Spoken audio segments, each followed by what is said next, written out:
Welcome back, everyone. As most of you know, the iPhone 7 ended up getting iOS 15. So let's go ahead and do a little bit of a gaming video, some heavy gaming. I did this for the 6S. Some of you guys liked it. So let's do it again for this one. Now, I will go ahead and start off with some basic games. Nothing super crazy. Things like, Temple Run 2, for example. And I'll go ahead and switch over to some more intensive games in a second. But just to give you some idea, the iPhone 7 2016 device, it was kind of like, I guess, the iPhone 12 of that time because there was the iPhone 7 Plus that was a little bit better. This thing has 2 gigs of RAM, and initially, right out the gate, it looks pretty good. There were already some glitches going on, which is kind of, as you can see, some crazy glitches going on. I don't know what happened there. The rest of it seems pretty good, though. And just playing off, just for the first few seconds, I think it glitched up in the beginning with maybe it was loading some things. But so far, it does look pretty good. It looks like it handled everything else pretty fine since then.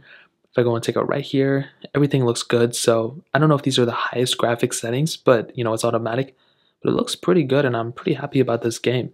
So let's go and hop out of this one. Let's get into something like Snake versus Blocks. Now, this is funny because this is such a basic game, but I've had such crazy issues with it, even for like a phone like this. So if I go here, you automatically just saw that it glitched up. And even hitting these type of blocks now, I don't know why, because Temple Run 2 seems like it's a way more intensive game. But this game is probably just not optimized, so I don't know what's going on there. But it seems like the rest of it did a pretty good job, so I'm happy about that. But that was very strange. I don't know why that happened. Now let's get into something like Fruit Ninja. Now this is that classic game I'm sure everyone liked, and I'm probably going to go ahead and zoom in. Now this game, what's great about it is that everyone knows it, everyone's played it, and without a doubt, as you can see, it's my first time using it too, or playing it, so we'll see just straight up if you were to use this phone on iOS 15, how you would kind of view it. And I don't know what this is, okay.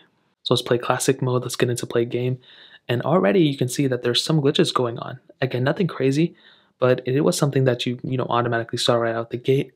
And you can see just straight up from a few of these things that it looks pretty good, pretty expectable. I think that's the word. Going through these ones, I mean, yeah, I think it's going to be pretty good. I don't think there's going to be that big of an issue. I'll go and end it, and that's pretty much it for these basic games.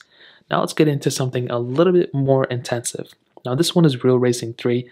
This is a 3D game. It's a racing game that I'm pretty sure most of you have seen me play before. Most of you have seen, played in general. And I like this game, I think it's a great game that brought a lot to the table.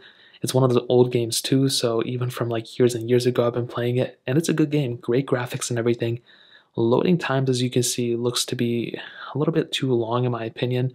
Getting into the game immediately, we can go and take left, and we're ready. So kind of seeing right out the gate, it already looked pretty good. The 6S did a pretty good job at this game too. And mind you, those other games are still in the background as well, so that's a big thing to keep in mind. And I could like open them up in the background, see if that, is a better experience or something, but I'll see that in a second. But this game seems to be doing a pretty decent job at it right out the gate. And I'm overall pretty actually happy about it. So kind of going through here, you can see pretty much the same thing. It is a little dark, so it's kind of hard to see. But overall, I mean, I'll try to enhance it in a second. But you can see overall pretty good job. Nothing super crazy about it. And I think it is actually overall a pretty smooth experience. It is pretty glitchy, and it's really hard to see with these type of, gaming graphics. So I'll go and click resume. It's kind of hard to see overall, but I think it did a pretty good job in my opinion. So this game I think is pretty good as well. Like, again, I think the phone is overheating a little bit. I do think the phone is overheating a little bit off that game. So that's a pretty important thing to keep in mind, especially off the top, like this area right here. It definitely seems to be overheating, but it's okay. Things like this happen. And now with Nova Legacy, this is a 3D game that I'm pretty sure everyone has seen by now. It's a good game. I've played it a lot too, and I like the graphics of this game. It's a very good graphical performing game. Nothing like, it is a pretty good, it's a pretty heavy game, I'll just leave it at that. There's Nova 3, there's Nova 2. Those are pretty big ones too, but this one is a really good game as well. Now pretty much it's just a first person shooter, it's FPS, so you pretty much just go through here and you pretty much move on. Now typically there's a skip intro button, but I don't know where it's at. Now I usually click continue and just skip from there. And right out the gate you can see that it seems to be pretty smooth experience, Definitely some glitches, definitely not like 60 frames per second. But it seems actually to be a pretty good experience. Now if you're just looking through here, you can see that there's a lot of assets, there's a lot of things going on. But it's nothing super crazy. If I look over here, I wish I could zoom in. But you can see it looks pretty good overall. Now getting into here, I'll get into the point where you can start like actually shooting things, and that's probably going to be the more intensive spot. You can see Definitely, I don't really see too many glitches, guys. I'll be completely honest. It seems to be doing a pretty good job overall. And getting into here, just get into here for 1 second. Again, I think it's been doing a pretty good job at this game as well. And this is a pretty intensive game too. I mean, this is pretty relatable to a lot of other games that people will probably end up playing. Now, the phone is getting kind of hot. It's pretty much maintained the same heat. Maybe it's gotten a little bit cooler since Relay Racing 3. I think Relay Racing 3 is a more intensive game overall, but this one is a really good game too. Like, no complaints about it whatsoever.